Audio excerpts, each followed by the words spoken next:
కూడా తెలియదు కానీ చంద్రబాబు చెప్పారు కాబట్టి చేస్తాడులే ఆయన అని నమ్మాడు. ఆయన మీద నమ్మకం. బేసిక్గా ఇక్కడ ఇవన్నీ రావాలంటే ఇప్పుడు జగన్మోహన్ రెడ్డి వీళ్ళు చెప్పినట్టు 14 లక్షలు కాదు 9.5 అని తేల్చారు కదా మరి. అంతకుముందు 3 లక్షల కోట్లు అన్నారు కదా, అంటే 6 లక్షల కోట్లు వాళ్ళు చెప్పిన లెక్క అనుకో. ఏడాదికి 1,00,000 కోట్ల రూపాయలు అదనం. నువ్వు ఏడాదికి 1,00,000 కోట్ల రూపాయలు ఎన్ని శతాబ్దాలకి పెంచుతావు రాష్ట్ర ఆదాయం? ఎన్ని శతాబ్దాలకి?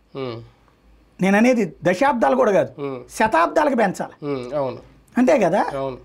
ఇప్పుడు రాష్ట్రం ఇప్పుడు హైదరాబాద్ చెప్తారు నా వల్లనే. హైదరాబాద్ ఆదాయం ఎంత ఉంది? 55,000 కోట్లు.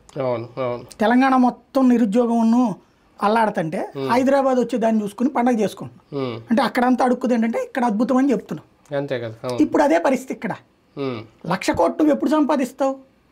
పోనీ వాస్తవంగా చెప్పాలంటే జగన్ టైంలో జిఎస్టిపి పెరిగింది, జిఎస్టిపి గ్రోత్ పెరిగింది. మీరు నాకు అర్థం కాదు అదే.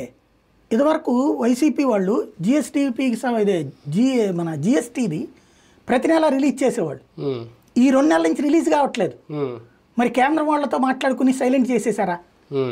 ఇదివరకు ఇదే ఈనాడు జ్యోతిలో వచ్చాయి. దాంట్లో తెలంగాణతో పోల్చితే మన దగ్గర తగ్గిందని, తెలంగాణతో పోల్చుకుంటే మనకి ఎక్కువే వచ్చేది ఆదాయం. కంపారిజన్ పరంగా చూసుకుంటే మనం టోటల్గా చూసుకున్నప్పుడు పెరుగుదల తెలంగాణ కంటే ఎక్కువ ఉండేది. అదే సందర్భంలో మనకంటే ఎక్కువ తెలంగాణకు ఉండేది ఆదాయం. జిఎస్టీ